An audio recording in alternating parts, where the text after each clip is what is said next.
I was waiting for my flight at Kime Airport, and I also bought a new pen just in case. I was super thrilled and nervous because it was my first time to travel overseas all by myself.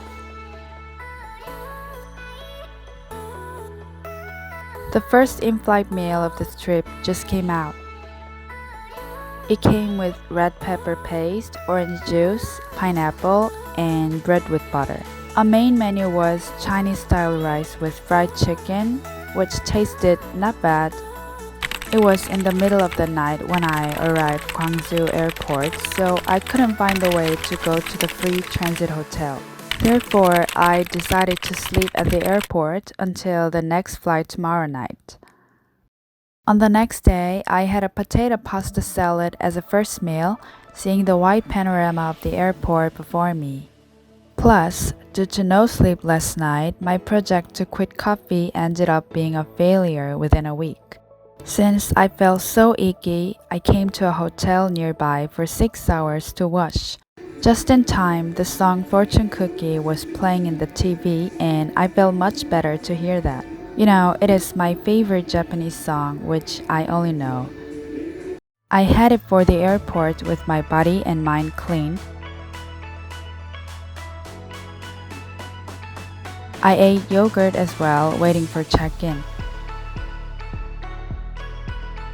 But contrary to what the official said, which was my luggage would be transferred automatically to the final destination, it had been literally dumped in another terminal.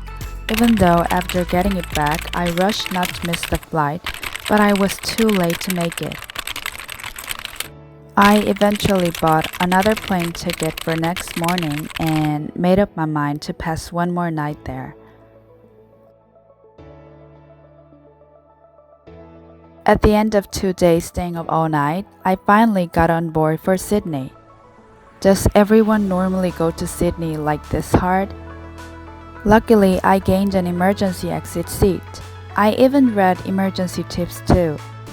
You know what? I also had in-flight meals twice.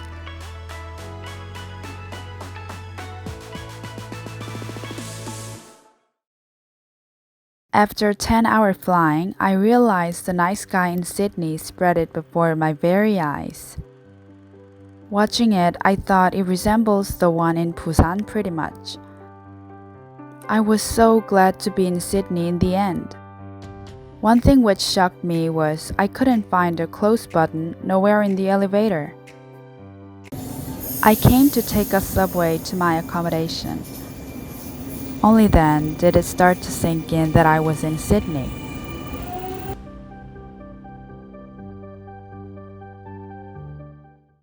It was only after getting out of the train that I found out my earphones had been gone.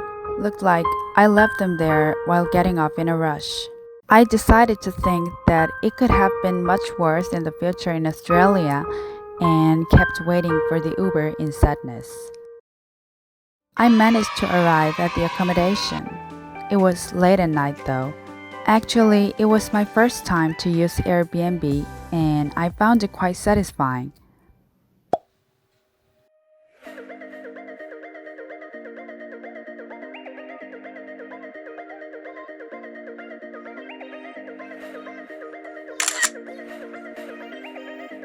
On my way, there was still a couple of traces of Christmas a few days ago.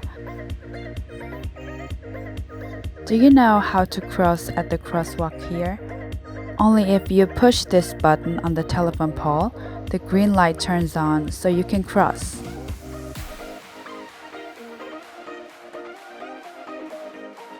As soon as I entered, various types of cheese came into my sight.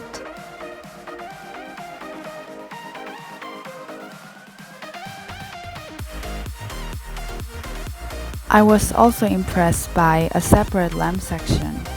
I had no idea how diversely olives can be cooked like this, and I loved it. I reached the conclusion that this country does match with me, including olives, salmon, and shrimps. They were sold in a package, and I almost bought one.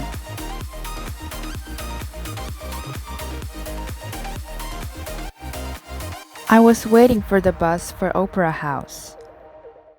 It was so hot, the temperature hit 40 degrees Celsius, that I took off the lid of the water bottle. It exploded all of a sudden because it was sparkling water apparently. All I could do was wait blankly, getting soaked. On getting off the train, I saw Hungry Jack's right ahead. For your information, it is the same as Burger King.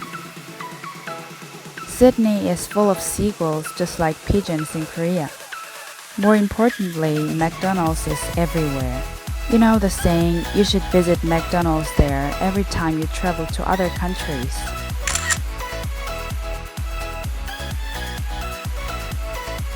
I picked Filet-O fish burger, which had been discontinued in Korea. The combination of fried fish and tartar sauce is right all the time.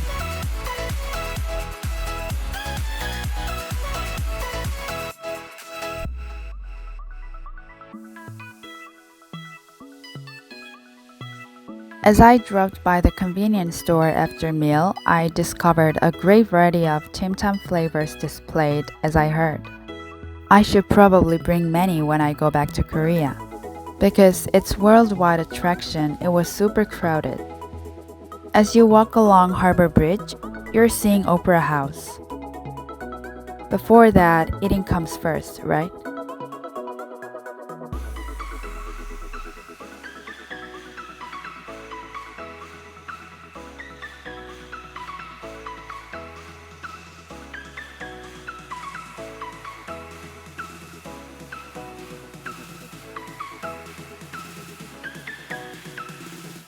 This is the box office and I went in right away thanks to e-ticket.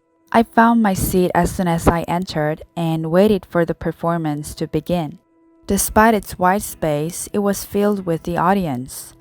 The thing is, most of them were wearing dresses and suits. It gave me the impression of how they treat performances. What I was going to watch was very famous opera called La Bohème. It was hard to believe that I could see the first opera of my life at Opera House.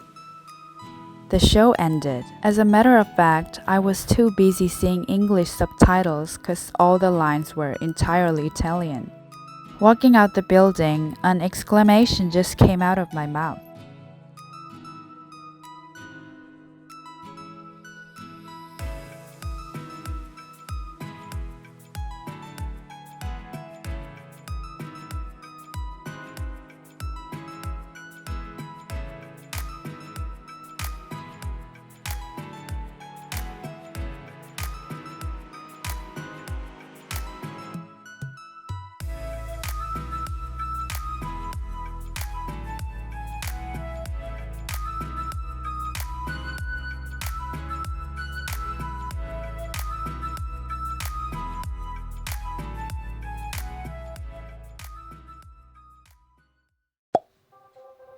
The next morning, I went to Bill's, which is popular in Sydney, to have brunch. When I looked around there, a clerk-looking guy came near and told me this was Bill's that you were looking for.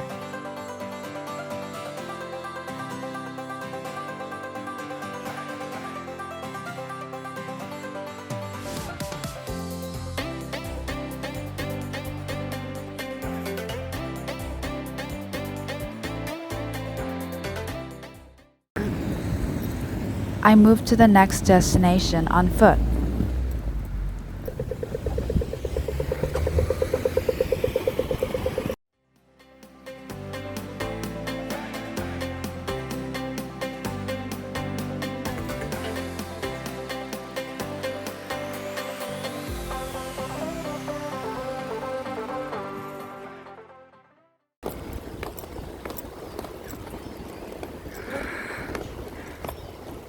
By the way, I noticed unusual birds, so I approached them, putting my bird phobia aside. Later, as far as I googled, their nickname is beanbird just because they often eat out of garbage bins. Beautiful scenery unfolded in front of me.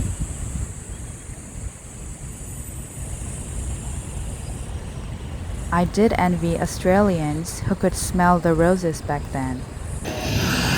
Welcome to Australia. In this country, we will design a weapon to hunt the animals. We call it the boomerang.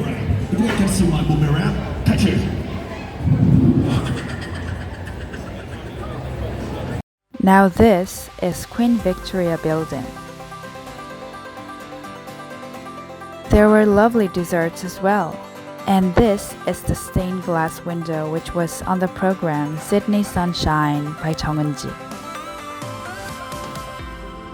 Besides, you can see a clock hung on the ceiling which stands for this building.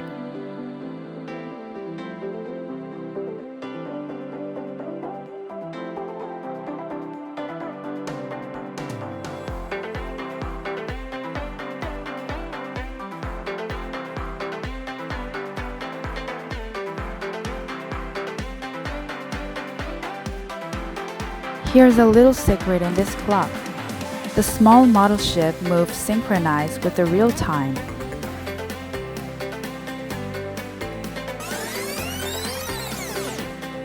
You know what? I came across Grinch again.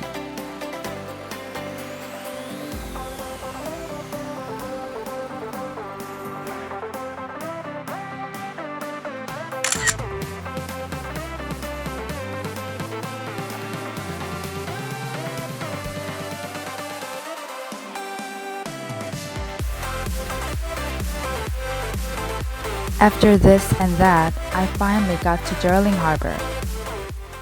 Here's another busking again. We're only going to do it if you want to see it. If you want to see it, everybody say ooh. Everybody say ah. Hey, put it away. I ordered a glass of beer and risotto at the fancy restaurant nearby.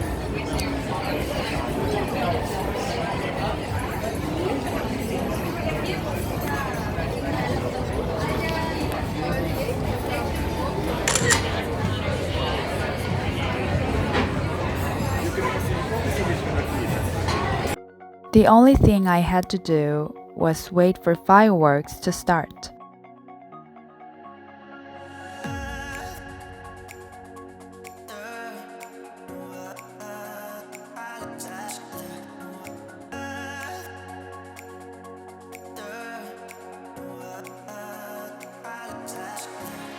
A passerby told me a heartbreaking news that it was cancelled because of the bushfire in Australia.